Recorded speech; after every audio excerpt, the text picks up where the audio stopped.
I just inherited a remote cabin in the Appalachian Mountains, and it's beautiful. But there's a catch. Ancient, bizarre rules are etched into its very foundation, dictating everything from how I light a fire to how I sleep. What are these rules, and what happens if I break them?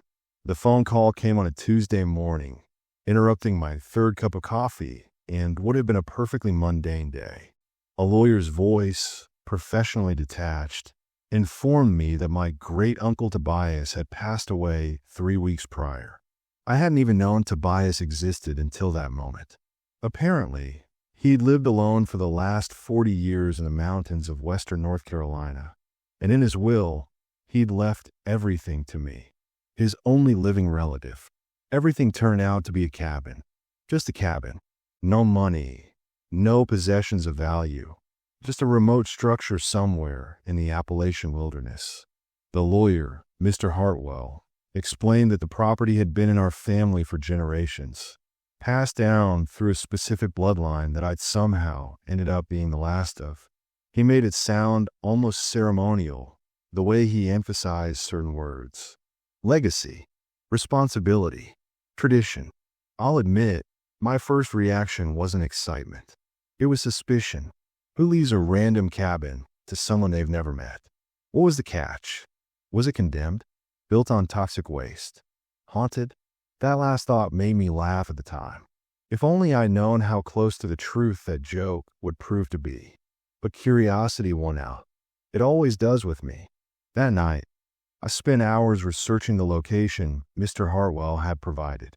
The cabin sat in Madison County, miles from the nearest town, accessible only by a single dirt road that wound through dense forest.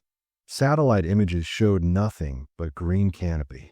I had to zoom in dramatically before I could even make out the small clearing where the structure stood. No neighboring properties for miles. No cell towers nearby. The kind of isolation that sounds romantic until you really think about it. The more I looked, the more questions I had. Why would anyone choose to live like that? What had Tobias done out there for 4 decades? And why me? I'd never met the man, never even heard his name mentioned at family gatherings. Yet he decided I was worthy of inheriting his solitary kingdom. 2 weeks later, I was driving up that dirt road, my sedan struggling with the unpaved terrain. The journey from a main highway had taken 3 hours, the last 40 minutes on roads that barely deserve the name. My phone had lost signal an hour ago, and the GPS had given up shortly after. I was navigating by printed directions Mr. Hartwell had mailed me, like some kind of time traveler from the 1990s. The forest pressed in on both sides, old growth trees that had probably stood for centuries. Occasionally, I'd pass remnants of old homesteads, stone chimneys rising from collapsed structures, testament to the people who'd once tried to tame this wilderness. Most had clearly given up. The Appalachians had a way of reclaiming what humans tried to take. When a cabin finally came into view, I had to admit it was beautiful. 2 stories of weathered wood, a stone chimney rising from the center, a covered porch that wrapped around the front and side. It looked like something from a folk art painting, perfectly suited to its surroundings. Firewood was stacked neatly under a lean-to. The windows, surprisingly, looked intact. Someone had maintained this place, at least minimally. I parked and sat for a moment, engine ticking as it cooled. The silence was absolute. No traffic sounds, no distant voices, not even birdsong. Just wind moving through the trees, making them whisper secrets I couldn't quite hear. It was the kind of quiet that makes you aware of your own heartbeat, your own breathing, the kind that makes city people nervous.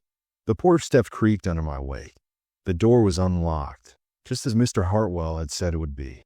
As I pushed it open, hinges groaning, a smell wafted out.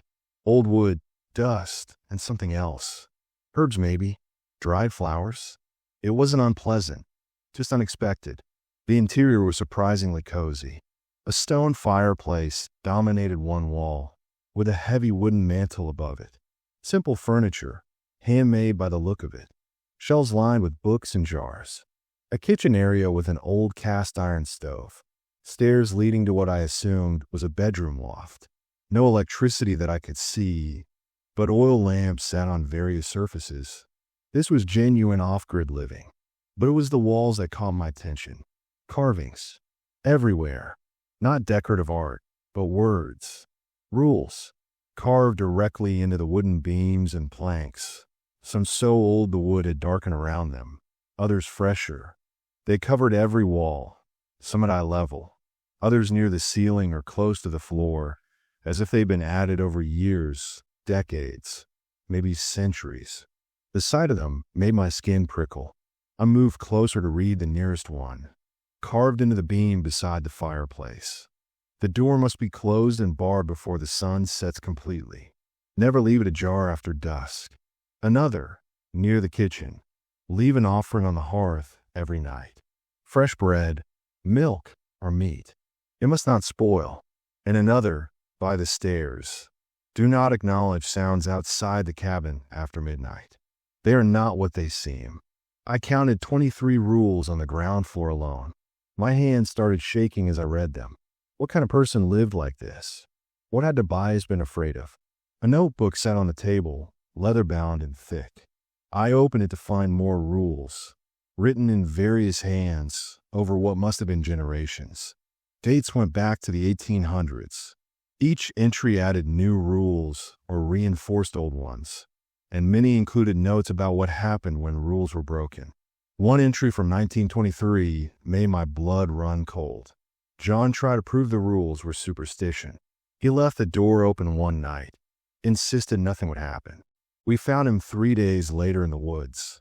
Every bone in his body broken, but no external injuries. His face was frozen in a scream. We buried him in the old cemetery and added another rule. Never, under any circumstances, question the rules aloud inside the cabin. They hear everything. I dropped the notebook, backing away from the table. This was insane. These were the ravings of paranoid hermits, right? People who'd lived too long in isolation, their minds creating monsters from shadows and wind. Except the detail in these accounts, the consistency across generations, the genuine terror in the words. The sun was getting lower. I could see through the windows that shadows were lengthening outside. Without thinking, I moved to close the door I'd left open. The bar was heavy, iron, with brackets that looked ancient. I slid it into place with a solid thunk that echoed through the cabin. Only then did I realize what I'd done. I'd followed the first rule automatically, without questioning, as if some part of me already believed. As darkness fell, I lit one of the oil lamps with matches I found beside it. The warm glow pushed back the shadows but couldn't quite reach the corners of the room. Those stayed dark, and I found myself avoiding looking at them directly. The carved rules seemed to move in the flickering light, words crawling across the wood like living things. I should have left. I should have walked out, driven away, and never looked back. But where would I go? It was already too dark to navigate those mountain roads safely, and my phone was useless here. I was stuck for the night, whether I liked it or not. Besides, a part of me needed to know. What were these rules really about? What had my family been protecting themselves from for generations? And why had Tobias chosen me, specifically, to inherit this burden? I found fresh bread in a sealed container, surprisingly unspoiled, and milk in what appeared to be a very effective cooler. Following the rule, I placed them on the hearth. The act felt foolish and primitive, like leaving cookies for Santa Claus. But I did anyway. That night, as I lay in the upstairs bedroom, I heard something outside. Footsteps circling the cabin. Slow, deliberate, heavy. Then a voice, soft and sweet, calling my name. It sounded exactly like my mother, who'd been dead for 5 years. I remembered the rule. Do not acknowledge sounds outside the cabin after midnight.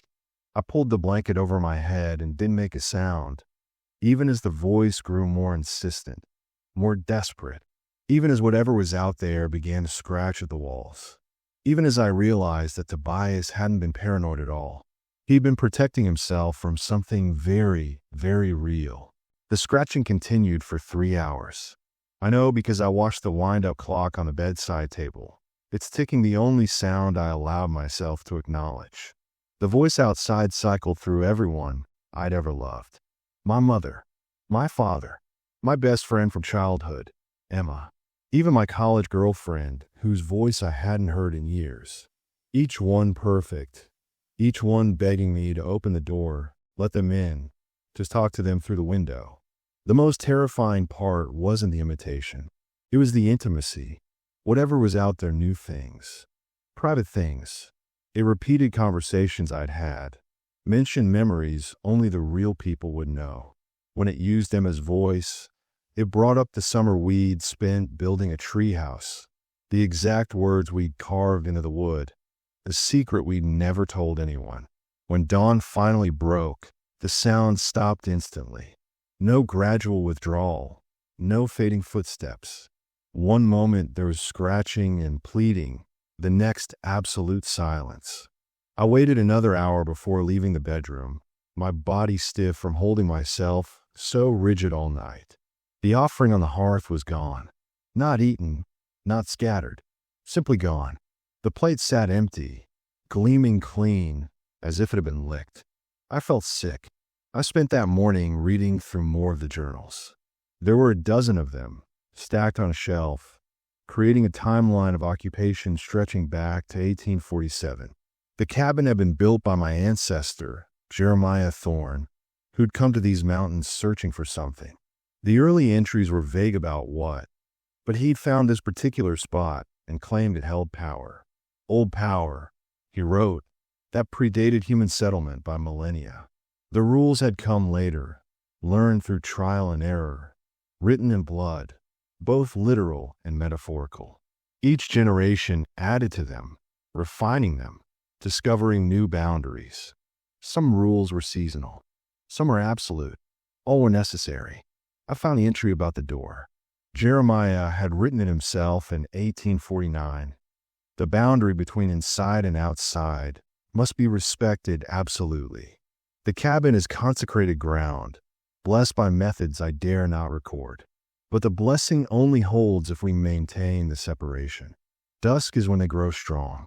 The door must be barred before the sun touches the ridgeline, or they can enter. God help us if they enter. Another rule, this one added in 1876. Wood for the fire must be oak, ash, or hickory. Pine and cedar invite them. Burn those woods, and they will come through the chimney, sliding down like smoke-made flesh. I looked at the woodpile with new suspicion.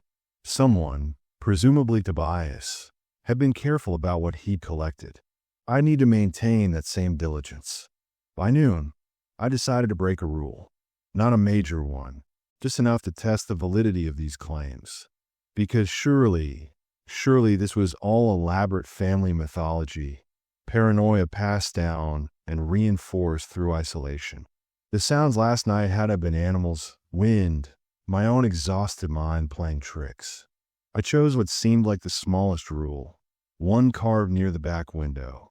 Never hang anything red outside the cabin. Red draws their eyes. I found a red bandana in my overnight bag, took it outside in full daylight, and tied it to a branch near the porch.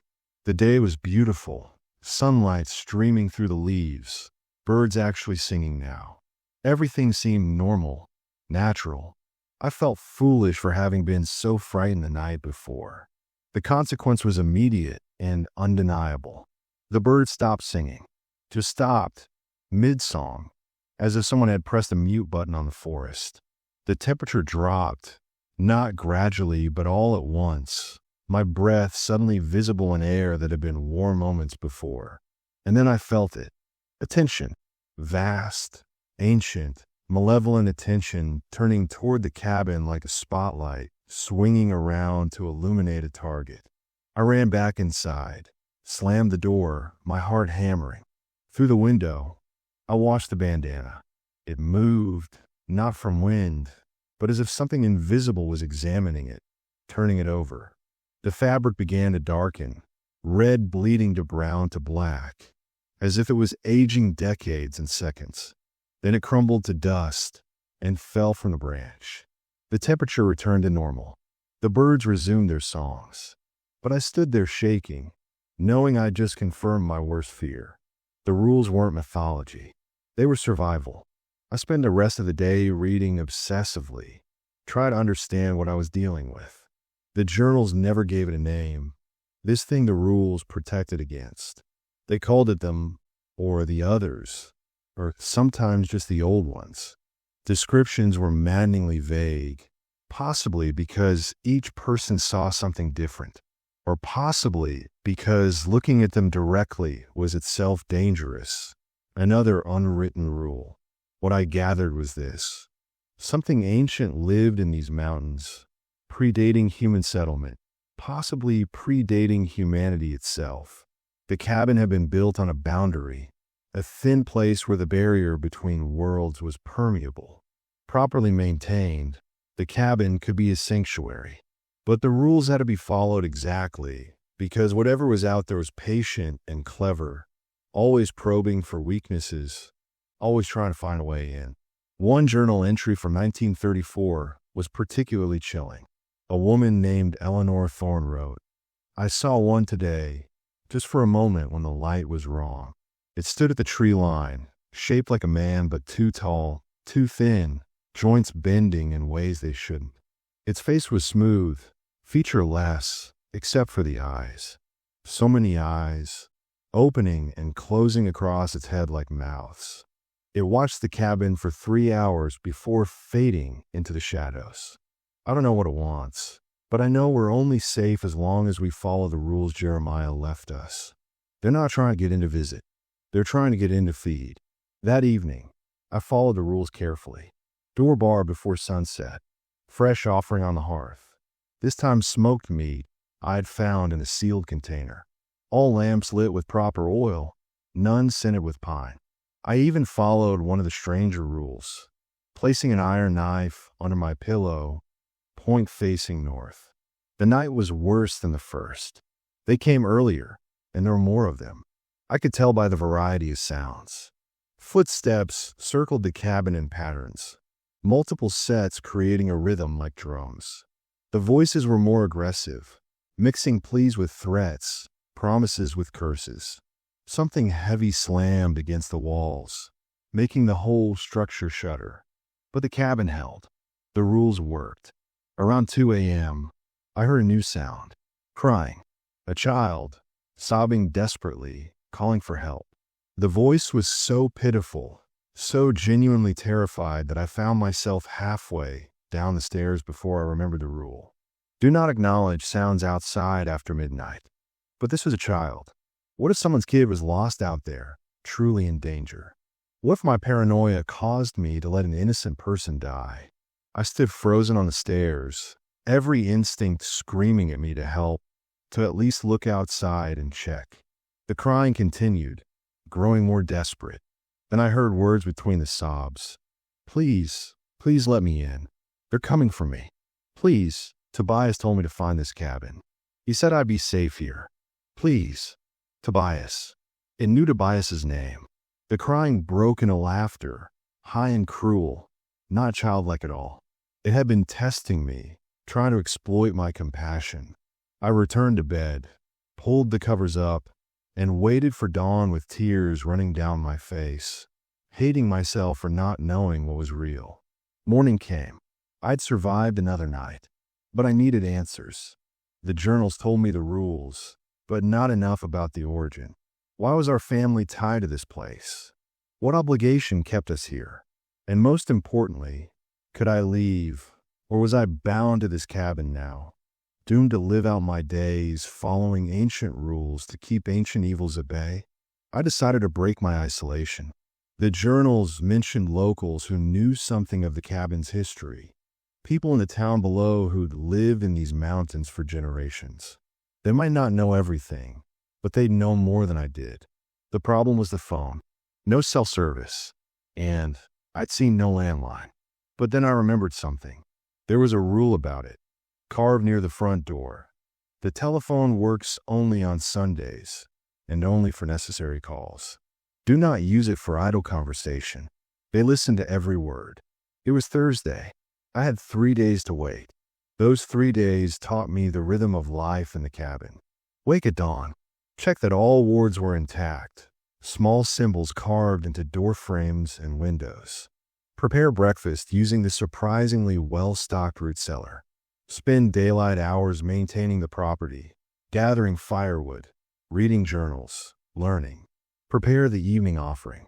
Bar the door before sunset. Endure the night. The pattern became almost meditative, though terror never quite left me. Each night brought new attempts to breach the sanctuary.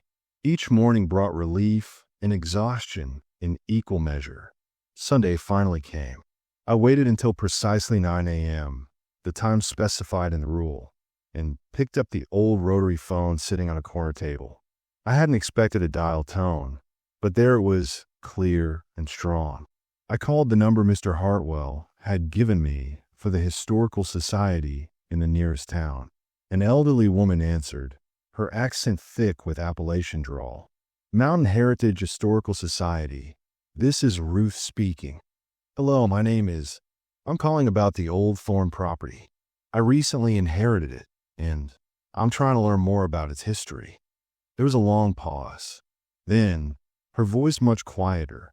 You're at the cabin? You're calling from the cabin itself. Yes. I need to understand what's happening here. The rules, Don't say nothing else. She interrupted sharply. Not on the phone. Can you come to town? Wednesday afternoon, 2 o'clock. The diner on Main Street. Come alone. Why Wednesday? I could drive down tomorrow. Wednesday is safe for you to leave. The rules got patterns, cycles. You read the journals. You should know that. Wednesday afternoon. Don't miss it. She hung up. I checked the journals frantically. She was right. There was a rule I'd missed.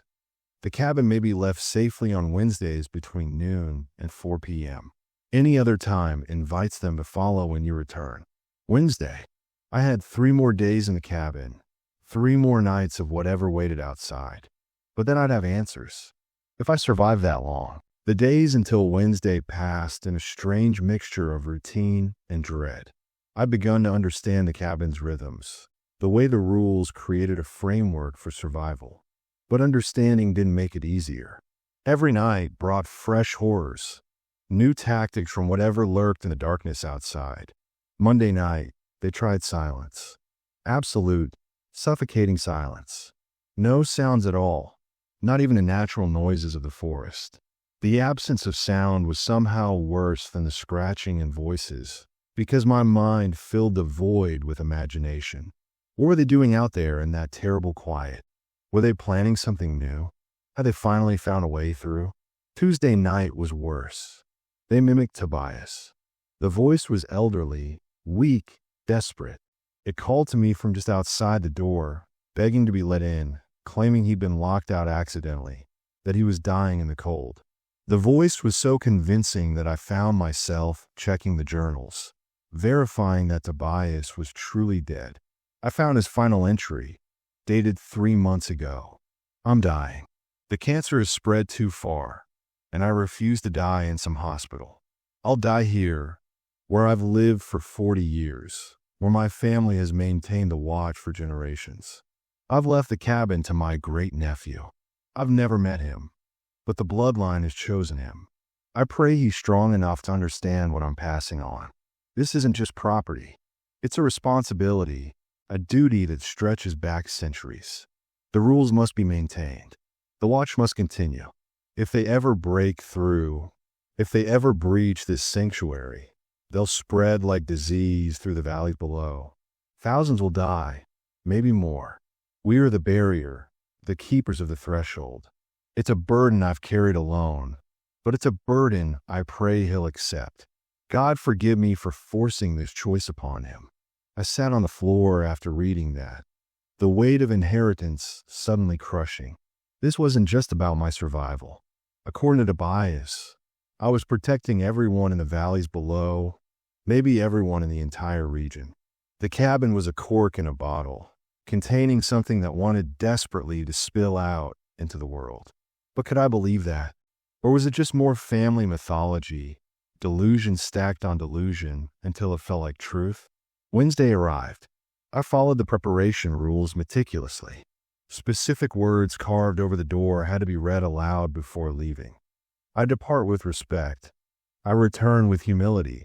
I ask safe passage through your realm. It felt ridiculous, but I spoke them clearly.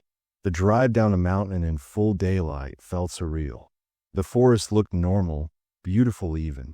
Sunlight streamed through the leaves. Birds sang. A deer watched me pass with calm eyes. Nothing suggested the horror that transformed this place after dark. It was as if there were two worlds occupying the same space, one perfectly natural and one unspeakably dangerous, separated only by the position of the sun. The town was small, probably 300 people if I was being generous. Main Street was 3 blocks of weathered buildings, some abandoned, others barely hanging on. The diner Ruth had mentioned was easy to spot, a faded sign reading Mountain View Cafe. She was waiting in a back booth, a woman in her 70s with steel gray hair and eyes that had seen too much. A cup of coffee sat before her, untouched. She studied me as I approached, her gaze sharp and evaluating. "You look like Jeremiah," she said without preamble as I sat down. "Got his eyes. That's good. Means the blood runs true. I need to understand what's happening, what the cabin really is. What did the journals tell you?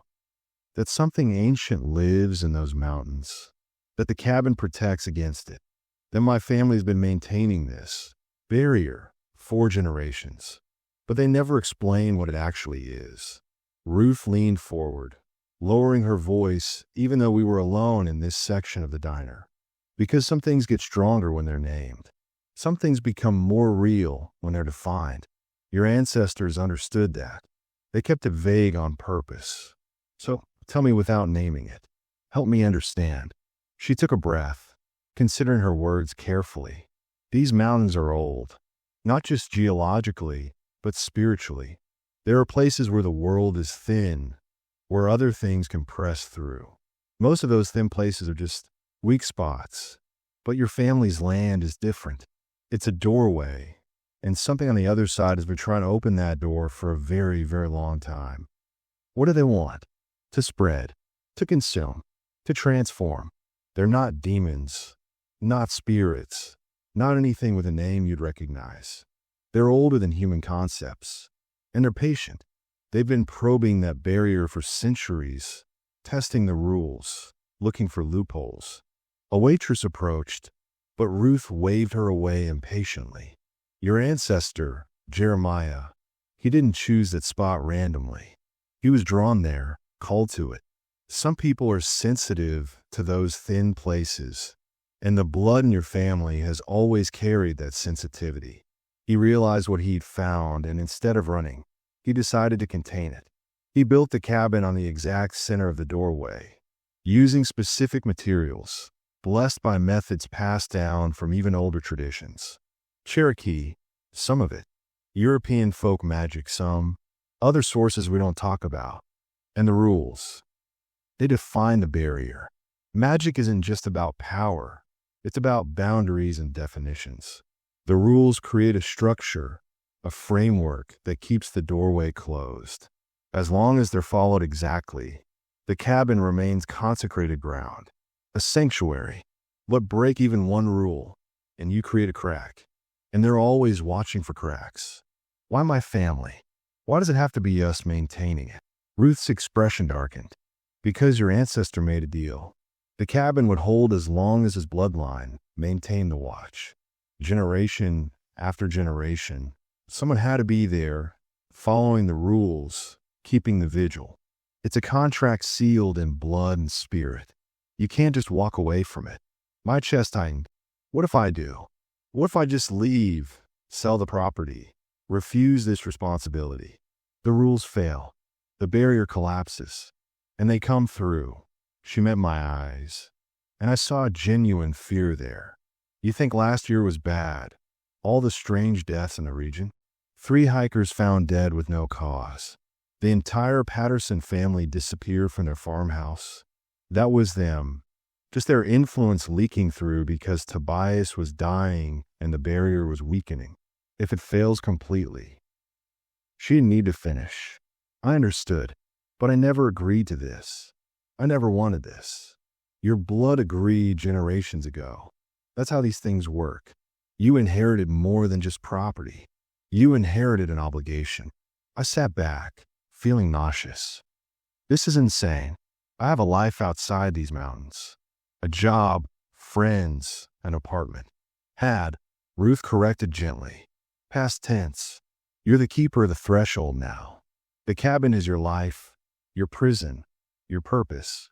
Just like it was for Tobias, and his father before him, and his mother before that. The chain goes back 7 generations, and it doesn't end until the bloodline ends. There has to be another way, some way to seal it permanently, without requiring a constant guardian. You think your ancestors didn't try? Every generation attempts to find a permanent solution. Some tried reinforcing the barriers. Some tried cleansing rituals. One generation even tried to destroy the doorway completely. That man died screaming, torn apart by something that came through during his attempt. His wife barely managed to reinforce the rules in time to prevent a complete breach. After that, the family learned. You don't try to close the door. You just keep it from opening. A bell chimed as someone entered the diner. Ruth immediately fell silent, her eyes tracking the newcomer, an elderly man who nodded at her and took a seat at the counter. "We can't talk openly here," she whispered. "Too many years, and not all of them friendly. There are people in these mountains who know about the cabin, who've benefited from its protection, but there are others who think the barrier should fall, who think what's on the other side might grant them power or favors. That's insane. Why would anyone want those things released? Desperation, greed, stupidity. Take your pick." She slid a worn leather journal across the table, different from the ones at the cabin. "This belonged to my grandmother. She was friends with your great-great-grandmother. It contains information that wasn't safe to keep at the cabin, things that might give them ideas if they somehow got inside and read it. Take it. Study it. It might help you survive." Survive? I thought following the rules was enough. Following the rules keeps you alive night to night. But they're getting stronger, more aggressive. You felt it, didn't you? Each night worse than the last. That's because they know you're new, untested. They're trying to break you before you fully understand what you're dealing with. The first year is the most dangerous. Most new keepers don't make it past 6 months. My hand shook as I took the journal. What happened to them? Some broke down mentally, stopped following the rules, and were taken. Some tried to run and were hunted down, because once you accept the inheritance, you're bound to the land. Some, she paused, her voice dropping even lower. Some were tricked. The old ones are clever. They learn from each keeper, adapting their tactics. They use your memories, your relationships, your fears. They become expert at psychological warfare. How did Tobias last 40 years? He was strong, disciplined, and he had no connections to the outside world to exploit. He cut himself off completely, made the cabin his entire universe. That made him harder to manipulate. But you have a whole life they can use against you. People you care about, dreams you had. That makes you vulnerable. The waitress approached again, and this time Ruth let her pour coffee. We sat in silence while she filled our cups and left. Ruth added sugar to hers, stirring slowly. "There's something else you need to know," she said finally. "The rules in the cabin, they're not complete. There are deeper rules, dangerous ones. They're not written down because knowing them is itself a risk. But if you're going to survive, you'll need to learn them eventually. Tell me." "Not here. Not yet. You're not ready. But when you are, come back. Wednesday afternoons, like today. I'll teach you what I know, what my grandmother passed to me. She was supposed to be a keeper, you know. Her blood qualified. But she refused, married a man from town instead, and the duty passed to another branch of the family. She always felt guilty about that, especially after she learned what happened to the ones who took her place. What happened? They died badly. All of them.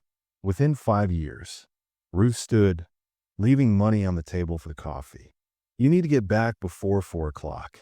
Don't break that rule. The Wednesday window is specific for a reason. Wait, I have more questions, and I have more answers. But not today. You need to process what you've learned. Read my grandmother's journal. Follow the rules exactly. And whatever you do, don't try to communicate with them. Don't acknowledge them beyond what's absolutely necessary for the rituals. They want conversation, they want recognition, because that gives them power. Stay silent. Stay strong. Stay alive. She left before I could respond, moving quickly for a woman her age. I sat there with my cold coffee and the journal, feeling the weight of impossible responsibility settling onto my shoulders. The drive back up the mountain was slower. I kept glancing at the journal on the passenger seat, wanting to read it, but knowing I shouldn't while driving. The forest seemed different now, knowing what I knew. Every shadow held potential threat. Every rustle in the underbrush made me flinch. I reached the cabin at 3:45, within the safe window. The speaking of the return words felt more significant now. I returned with humility. I asked acceptance back into sanctuary. I met them this time. That night, armed with new knowledge in Ruth's grandmother's journal, I prepared more carefully than ever. The journal contained rituals I hadn't known about, small things that could reinforce the barrier. I drew symbols in salt across the thresholds. I burned specific herbs on the hearth. I spoke words in a language I didn't recognize, but that felt ancient on my tongue. When they came that night, they were different, angrier. They'd sensed the strengthening of the barriers, and they didn't like it. The sounds were more violent, the attacks more sustained. Something huge slammed into the door repeatedly, making the iron bar shake in its brackets. I heard wood splintering outside, probably the porch railing being torn apart. But the cabin held. Around midnight, a voice spoke, different from all the others. It wasn't imitating anyone I knew. It was its own voice, ancient and layered, like many voices speaking in unison. We know you spoke with the woman. We know you're learning. But knowledge won't save you. The rules have loopholes you haven't discovered yet. We've had centuries to study them, to find the cracks. Your blood bound you here, but your blood will also be your undoing. We are patient. We can wait. Can you? I didn't respond. I clutched the iron knife under my pillow and waited for dawn. When morning finally came, I went outside to survey the damage. The porch railing was indeed destroyed, reduced to splinters.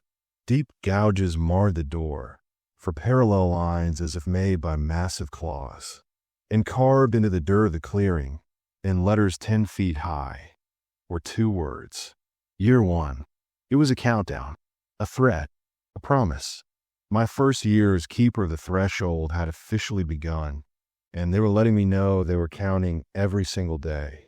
Ruth's grandmother's journal became my Bible, where Tobias's journals had documented the rules. This one explained the why behind them. Margaret Thorne had been a scholar, someone who'd researched the cabin's origins obsessively, even after refusing the role of keeper herself. Her first entry, dated 1956, laid out what she discovered.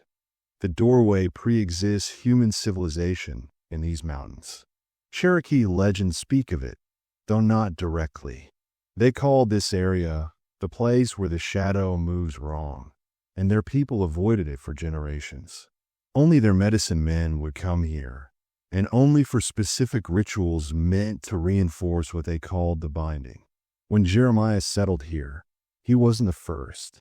There had been others before, maintainers from different cultures, different times. The cabin is just the latest iteration of a structure that's been rebuilt in various forms for possibly thousands of years.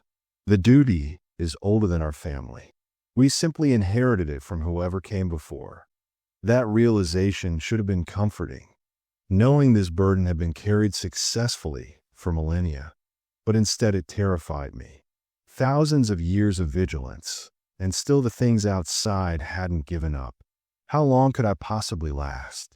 Margaret's journal contained sketches, crude drawings of symbols she'd found carved into trees around the property boundary.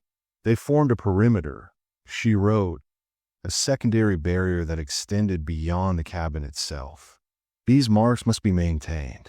If they fade or are damaged, the outer boundary weakens, and they can press closer. Check them monthly. Recarve them as needed. Use iron tools only. Steel contains impurities that weaken the magic. I spent the next week exploring the boundary during daylight hours. The forest felt different when I was looking for the symbols, as if it knew what I was doing and resented it. The temperature would drop suddenly. Birds would go silent. I'd feel that weight of attention pressing down on me, making my skin crawl. I found 17 symbols. 3 were badly faded, worn by weather and time. Following Margaret's instructions, I used an iron chisel to deepen them, speaking words of binding as I worked. The moment I completed the 3rd symbol, I heard something in the woods behind me. A low growl, nothing like any animal I knew. I walked back to the cabin without running, though every instinct screamed at me to bolt. That night was quiet, eerily so. They didn't make a sound, but I could feel them out there, massing, planning. The silence was strategic, I realized. They wanted me to wonder, to fear, to let anxiety build until it broke me. Margaret had written about this tactic. They understand psychology better than any human therapist. They'll use silence when noise fails. They'll use noise when silence fails. They'll adapt to whatever affects you most. The key is not to let them know what works. Show no fear. Show no relief. Give them nothing. I tried. God knows I tried. But I was only human, and they were something far beyond human understanding. 2 weeks into my tenure as keeper, I made my second trip to town. Ruth was waiting at the diner, but this time she had someone with her. A man in his 40s, weathered and scarred, with eyes that had the same haunted look I saw in my mirror every morning. "This is Daniel Hayes," Ruth introduced him. "He's from Tennessee, keeper of another threshold. There are others scattered through the Appalachians. Not many, but some." I sat down, suddenly desperate to talk to someone who understood. "How many?" "7 that we know of," Daniel said, his voice rough, like he didn't use it much. "Could be more. Some families keep it secret, don't reach out. But those of us who've connected, we help each other, share knowledge, strategies, warning signs." "How long have you been keeping your threshold?" 12 years. My father lasted 30 before the cancer got him. My grandfather made it to 45 before a heart attack. That's the thing they don't tell you in the journals. The stress kills you eventually, even if they don't. Your body can only handle so much sustained terror before something vital breaks down. Ruth poured coffee for us, her movements practiced and calming. "Daniel came today because I thought you needed to know you're not alone. This burden, it's isolating by design. They want you to feel like the only person in the world facing this horror. But you're not. How do you survive it?" I asked Daniel. 12 years of that, every single night. You compartmentalize. You build routines so rigid they become meditative. You find meaning in the duty. And you accept that your life isn't your own anymore. You took a long drink of coffee. I won't lie to you. Most days, I hate it.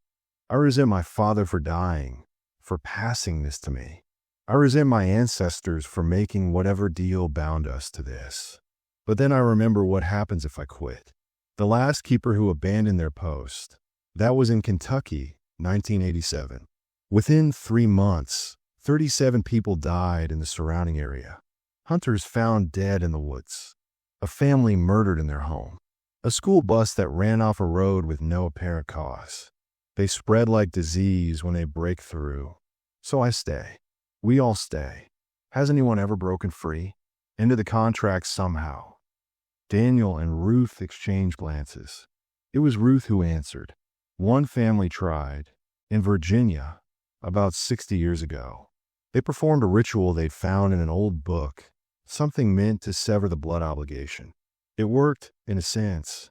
The binding broke, but so did the barrier. Everything within a 30-mile radius of that threshold became a dead zone. Nothing grows there now. No animals enter. People who try to pass through disappear. The government eventually bought the land and made it a restricted area. Official story is toxic contamination. Real story is they released something that can't be contained again. My coffee had gone cold. I pushed it away. So there's no escape. Ever. Not unless you want to doom thousands, Daniel confirmed. But there are ways to make it more bearable. Reinforcements you can add to the basic rules. Alliances you can forge with local spirits that aren't hostile. Margaret's journal touches on some of it. But there's more. Techniques that work for some keepers, not for others. It depends on your natural aptitudes. Aptitudes. The sensitivity that draws your bloodline to these places, it manifests differently in different people. Some keepers can see them, actually perceive what's out there. Some can sense their intentions. Some can communicate in limited ways. It's dangerous, but useful if you learn to control it.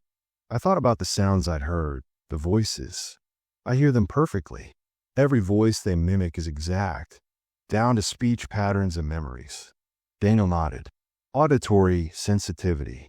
That's common in keepers. The question is, can you push it further?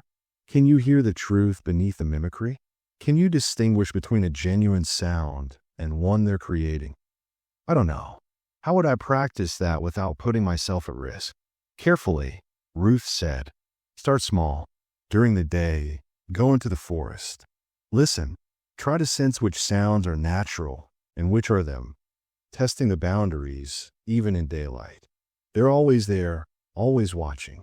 If you can learn to detect their presence, you'll know when they're trying something new. Over the next month, I did exactly that. Every afternoon, I'd walk the boundary, not just checking the symbols, but listening. At first, everything sounded natural. But gradually, I began to notice discrepancies. A bird call that repeated with unnatural precision. Wind that moved through trees in patterns that didn't match the actual breeze. Footsteps that stopped just at the edge of my hearing, as if they'd been meant to be almost imperceptible. They were studying me constantly, even during the day, probing my awareness, testing how much I could sense. And as I got better at detecting them, their tactics changed. They became more subtle, more sophisticated. The nights evolved into a psychological war. They stopped using simple tactics like scratching and mimicked voices. Instead, they created scenarios. One night, I heard a car pull up outside, engine idling, doors opening and closing, footsteps on the porch, a knock, a man's voice, calm and professional. This is Sheriff Morrison from Madison County. We received a call about a disturbance at this address. I need you to open the door so we can talk. Every detail was perfect. The sound of the engine was right for a police cruiser. The radio chatter in the background sounded authentic. The voice had the exact tone of authority a real sheriff would use. I almost answered, almost called out that I was fine. No disturbance, thank you. Then I remembered the rule. Do not acknowledge sounds outside after midnight. The sheriff waited 5 minutes. Then the tone changed. We know you're in there. We have reports of suspicious activity. If you don't open this door, we'll have to force entry. Don't make this harder than it needs to be. Still, I stayed silent. The knocking became pounding. This is your last warning. Open the door now or face arrest. Silence. Then a laugh. Low and terrible. Nothing human. The engine sounds faded away, and I heard that layered voice again. Almost. You almost broke. We're learning what works on you. Every night, we get closer. Sleep well, keeper. I didn't sleep. I sat in the chair by the fireplace, iron knife in my lap, and waited for dawn. By the time I'd been at the cabin for 3 months, I'd lost 15 pounds. My hand shook constantly. I couldn't remember the last time I'd slept more than 3 hours in a night. The face in the mirror looked hollow, aged years in just weeks. During my next Wednesday meeting, Daniel took one look at me and shook his head. You're burning out. I've seen it before. You need to find balance somehow, or you won't make it to 6 months. How? How do you find balance when every night is a battle for survival? You have to claim something for yourself. Some part of the routine that's yours, not theirs. I paint. landscapes, portraits, whatever. During the day, I create beauty. It reminds me what I'm protecting. Another keeper I know writes poetry. Another one gardens, grows vegetables. It sounds stupid, but those small acts of normalcy keep you human. Give you something to think about besides the horror. I took his advice. I'd always been decent at woodworking, though I hadn't touched tools in years. I started carving during the daylight hours. Simple things at first: spoons, bowls, small figurines. The repetitive action was meditative, and creating something with my hands felt like defiance. They wanted me broken, afraid, consumed by dread. Creating beauty was an act of resistance. The carvings became more elaborate. I found myself making them protective, working symbols Margaret had documented into the designs. A bowl with binding runes around the rim. A walking stick with symbols of warding down its length. Each piece became a small addition to the cabin's defenses. One evening, as I was finishing a small chest with particularly complex symbol work, I felt something shift. The oppressive atmosphere that always hung over the cabin lifted slightly, just for a moment. Through the window, I saw a movement of the tree line. One of them, barely visible in the fading light, watching. It looked like a person, but the proportions were wrong, the shape unstable, as if I was seeing it through warped glass. We regarded each other for a long moment. Then it retreated into the shadows, and I understood. My defiance had been noticed. The creative work, the refusal to be consumed by fear, it was strengthening the barriers in some small way. The cabin was consecrated by rules and rituals, yes, but also by the will of its keeper. My determination mattered. That night was still terrible. They tried something new, projecting images, somehow, shadows on the walls that formed into scenes from my memory. Happy moments twisted into horror. My mother's face melting. My childhood home burning. Every fear I'd ever had made visual and visceral. But I endured. And when dawn came, I'd carve another piece, more elaborate than the last. By month 4, I'd settled into a grim acceptance. This was my life now. The cabin, the rules, the nightly siege. My old existence felt like something that had happened to someone else. Friends stopped calling my disconnected phone. My apartment lease would expire soon. My possessions probably donated or trashed. I existed in a bubble, a small pocket of sanctified ground surrounded by ancient evil. Ruth taught me more during our Wednesday meetings. Rituals to strengthen specific aspects of the barrier. Words of power that could be spoken in emergencies. The locations of other keepers, in case I ever desperately needed help.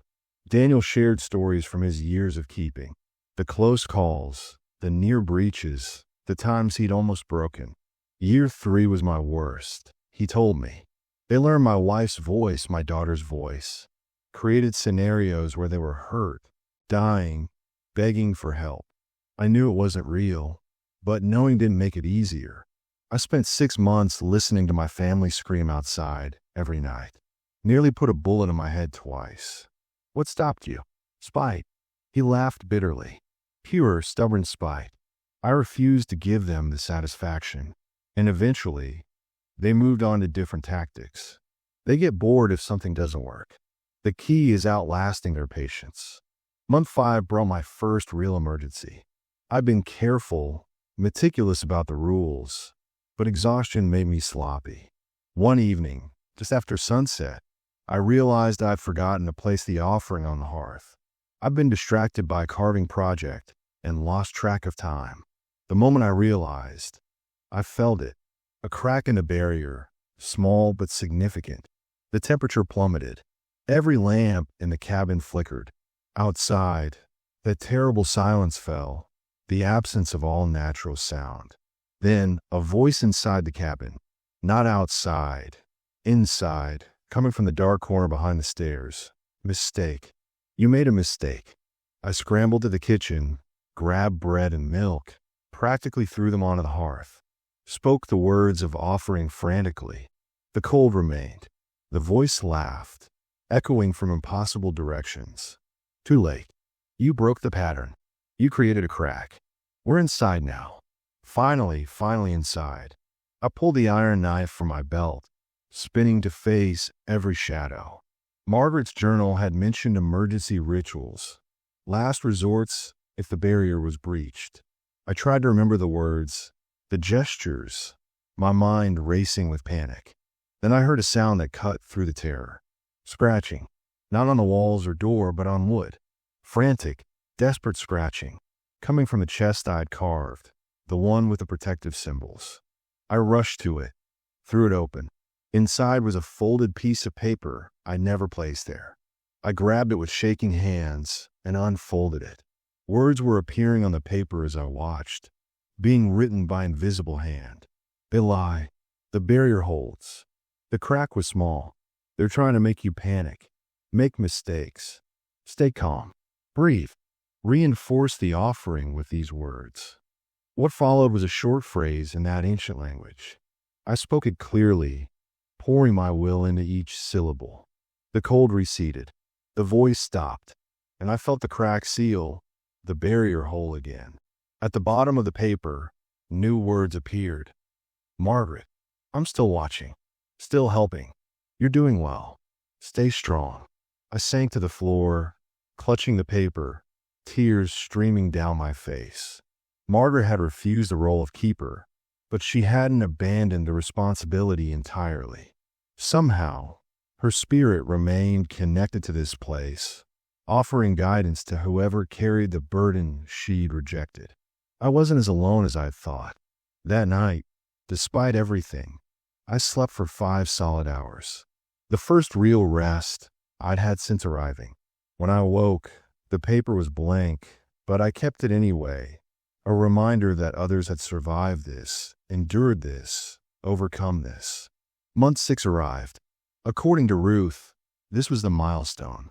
If I made it to 6 months, my chances of long-term survival increased dramatically. My body and mind had adapted to the constant stress. I'd learned their tactics. I'd proven I couldn't be easily broken, but they knew it too, and they weren't happy about it. The attacks on the 6th-month anniversary were the worst yet. Everything they'd learned, every tactic they'd tried, all thrown at me simultaneously. Voices, sounds, images, cold, pressure. The cabin shook as if in an earthquake. Windows cracked, but didn't break. The door bulged inward but held. I sat in the center of the room, surrounded by my carvings, each one placed to create a secondary web of protection. I spoke every word of power I'd learned. I held the iron knife and refused to acknowledge anything happening outside the circle of light from my lamps. Hours passed. The assault continued.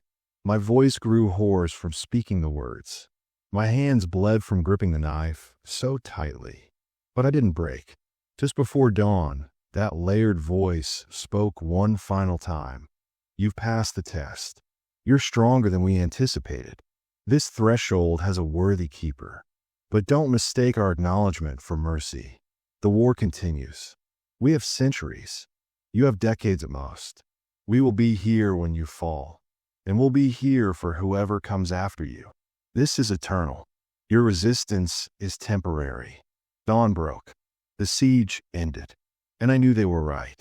This was eternal. But temporary resistance was still resistance. And every day I held them back was a victory. I'd survived 6 months. Now I just had to survive the rest of my life. The 7th month marked a shift in my understanding. I'd survived the 6-month trial, proven myself as keeper, and in doing so, earned a strange kind of respect from the things outside. The attacks didn't stop, but they changed. Less brute force, more sophistication. They were no longer trying to break me through simple terror. Now, they were trying to corrupt me. It started with offers. One night, that layered voice spoke with unusual clarity. You've proven worthy. Such worthiness deserves reward. We could make your burden lighter. We could give you the sleep you crave, the peace you've lost. All we ask is small compromises, minor adjustments to the rules. Nothing that would truly endanger the barrier. I didn't respond, but my mind raced. What kind of compromises? What'd they ask for? The next night, they elaborated. The offering, for instance. Such a waste. Night after night, food left for nothing. We could agree to forego it. You'd save resources, time, effort. In exchange, you simply allow us to come closer to the cabin during the new moon. We wouldn't enter, merely observe. A fair trade. It was tempting. God help me, it was tempting. The nightly offering was one of the most annoying rules. Requiring fresh food, I had to constantly stock. But I remembered Margaret's notes. They can't break the rules directly, so they'll try to convince the keeper to break them. Every compromise is a foothold. Every adjusted rule is a weakening. Never negotiate. I carved a new piece that day, a door panel with particularly aggressive warding symbols. My answer without words. The offers continued for weeks, each one tailored to what they thought I wanted. Rest, company, freedom to leave outside the Wednesday window, contact with the outside world. Each offer was small, reasonable sounding, and absolutely a trap. When offers failed, they tried a different approach. They created doubt. How do you know the rules are necessary? Has it occurred to you that you're following traditions without understanding them? Your ancestors might have been paranoid, creating rules to explain natural phenomena. You could be suffering for nothing. Test them. Break one small rule during the day, in sunlight, when we're weakest. See what truly happens. That was more insidious because it echoed my own thoughts. I'd wondered the same thing during dark moments. What if this was all elaborate mythology? What if I'd been manipulated into imprisoning myself in the mountains for no reason? But then I remembered the bandana, the way it had aged and crumbled when I'd hung red fabric outside. The immediate, undeniable consequence. The rules were mythology. They were survival. During my Wednesday meetings, I shared these new tactics with Ruth and Daniel. Daniel nodded grimly. Year 1 through 3, they try to break you. Year 3 through 5, they try to corrupt you. After that, if you're still standing, they try to isolate you completely, turn you into something barely human, so consumed by the duty that you lose yourself. What comes after that? I asked. If you make it past 10 years, they try to recruit you, offer you partnership instead of conflict, promise you power, knowledge, a voice in their realm. They want keepers to voluntarily open the doorways. A keeper's blood could unleash them far more effectively than any breach. Ruth added, my grandmother wrote about a keeper in Georgia who accepted their offers. Year 15 of his watch. They promised him immortality, freedom from fear. He performed a ritual they taught him, believing it would strengthen the barrier. Instead, he opened it completely. Margaret said they found his body at the center of the threshold, transformed into something neither human nor them, a guardian turned inside out, keeping people away from the doorway instead of keeping them from coming through. He's still there, they say, still conscious, still screaming. That story haunted me.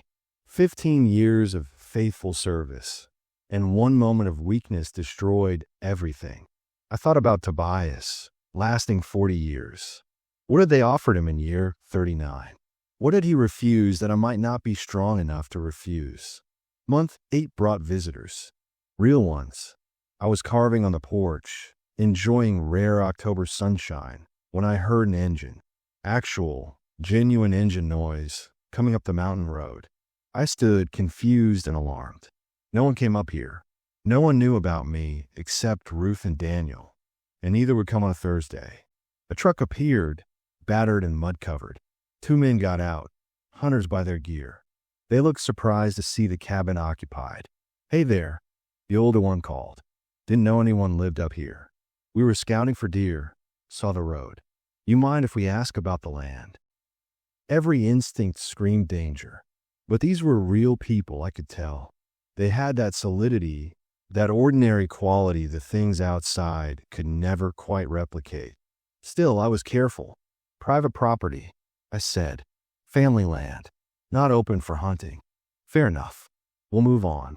The younger one was already turning back to the truck, but the older man lingered, studying the cabin. His eyes caught on the symbols carved around the door, and his expression changed. Recognition. Fear.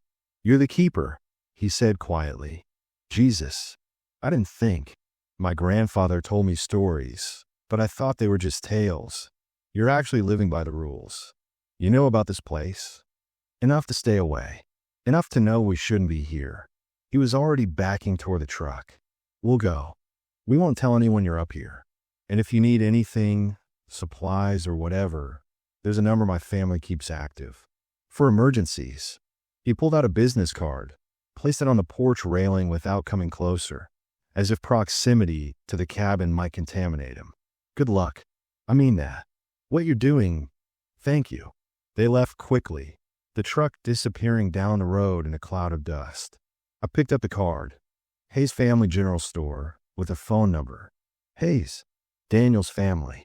They'd kept the store running for generations, partially to support whatever keeper held this threshold. I felt less alone knowing there were people who understood, who appreciated the sacrifice, even if they couldn't share it. But I also felt the weight of expectation. I wasn't just protecting myself. I was protecting everyone in these valleys, whether they knew it or not. That night, the things outside used the encounter against me. They mimicked the hunters, calling for help, claiming they'd gotten lost trying to leave, begging me to open the door just long enough to give them directions. The voices were perfect, but I'd learned to sense the wrongness beneath. The too precise inflection, the slight echo that shouldn't exist. The way the sound seemed to come from multiple directions at once. I carved through the night, ignoring them completely.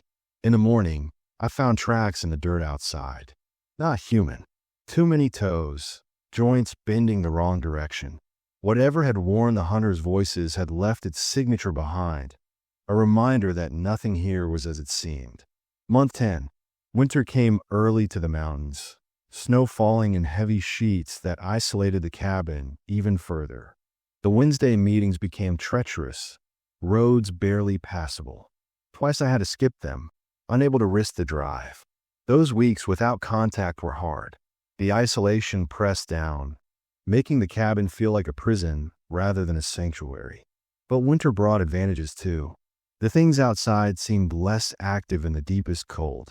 Not absent, never absent, but quieter.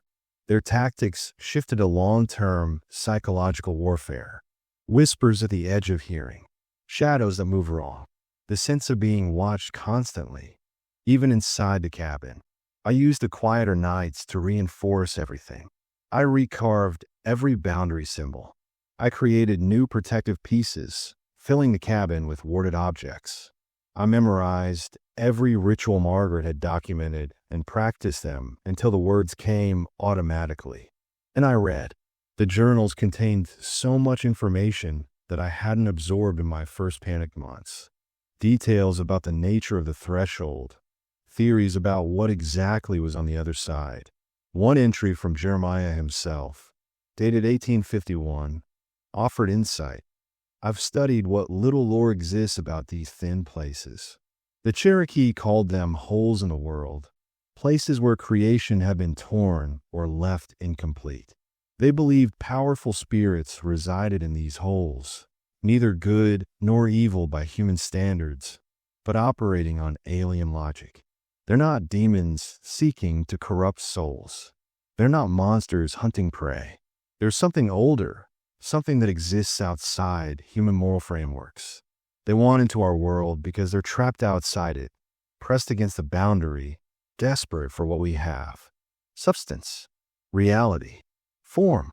In their realm, they're barely coherent, shapes without solidity. Here, they could become real, and that would be catastrophic because reality wasn't meant to hold them. So they weren't evil in the traditional sense. They were desperate, trapped, seeking escape into a world they couldn't naturally enter. The cabin wasn't keeping monsters at bay. It was maintaining the integrity of reality itself, preventing things from outside from forcing their way into existence. That realization didn't make them less dangerous. If anything, it made them more so. Desperation was more powerful than malice. They wouldn't stop, couldn't stop. They've been pressing against this barrier for thousands of years and would continue for thousands more. Month 11 brought the worst winter storm I'd ever experienced. Snow piled 6 feet high around the cabin.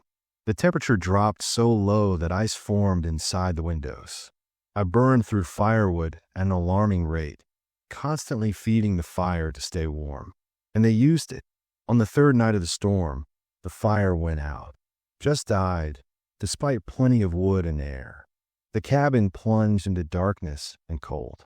I tried to relight it, but the matches wouldn't strike. The oil lamps wouldn't light. Every flame I attempted to create failed. I realized what was happening. They'd found a loophole. The rules said what kind of wood to burn, how to maintain the fire, when to bank it. But they didn't explicitly state what to do if the fire went out supernaturally. This was a gap, a crack they'd finally discovered after months of study. The cold became dangerous within minutes. I could see my breath, thick clouds in the darkness. My fingers went numb. I knew I had hours at most before hypothermia set in. Margaret's paper appeared on the table, glowing faintly with foxfire light. Words formed. Emergency protocol. Blood offering. Your blood contains the binding. 3 drops on the hearthstone. Speak the words of ignition. It will cost you, but the fire will return. I didn't hesitate. I used the iron knife to prick my thumb. Let 3 drops fall onto the cold hearthstone. I spoke words Margaret had written phonetically, ancient syllables that felt like fire on my tongue. The hearth erupted with flame, not natural fire, but something older. Blue-white, burning impossibly hot. The cold retreated immediately, but I felt the cost. Weakness flooded through me, as if I'd lost a pint of blood instead of 3 drops. The fire burned on my blood, literally, consuming some essential part of me to maintain reality's integrity. By morning, the fire had returned to normal, burning regular wood. But I was changed. I could feel it. Something of me was now permanently woven into the cabin's defenses. My blood had joined my ancestors' blood in the binding. I was connected to this threshold in a way I hadn't been before. The realization was terrifying and comforting in equal measure. I couldn't leave now, not truly. Even if I physically left, part of me would remain here, bound to this duty. But that also meant the cabin would respond to me more directly, that my will could shape the barrier more effectively. I'd become more than just a keeper. I'd become part of the threshold itself. Month 12. 1 year. I'd survived a full cycle, every season, every tactic. I was thinner, older looking, marked by the duty. But I'd survived. The anniversary night was quiet. No attacks, no sounds, nothing. Just that heavy presence, acknowledging my achievement. When dawn came, I found something on the porch. A carved figure, perfect and intricate, showing a person standing before a doorway, holding it closed. I hadn't made it. It had been left as a gift, or perhaps a warning. You're part of this now. This is who you are. This is who you'll always be. During my Wednesday meeting, Ruth and Daniel greeted me with genuine warmth. Year 1, Daniel said, gripping my shoulder. The hardest year. If you can survive 1, you can survive 10. If you can survive 10, you might make it to 20. After that, who knows? I keep thinking about the end game, I admitted. What happens when I die? I have no children, no siblings. The bloodline ends with me. Ruth's expression grew grave. That's the fear, isn't it? What happens to these thresholds when keepers die without heirs? Some families have adopted, bringing in new blood to carry the duty. Others have found distant relatives who didn't know about the obligation. But if the bloodline truly ends, the barrier fails, Daniel finished. Not immediately, but gradually. Over months or years, it weakens until something breaks through. That's why some keepers have children, even knowing they're condemning their kids to this life. The duty must continue. I thought about that. Creating life just to imprison it in this duty. It seemed monstrous, but letting the barrier fail seemed worse. How many deaths would I be responsible for if I let the bloodline end with me?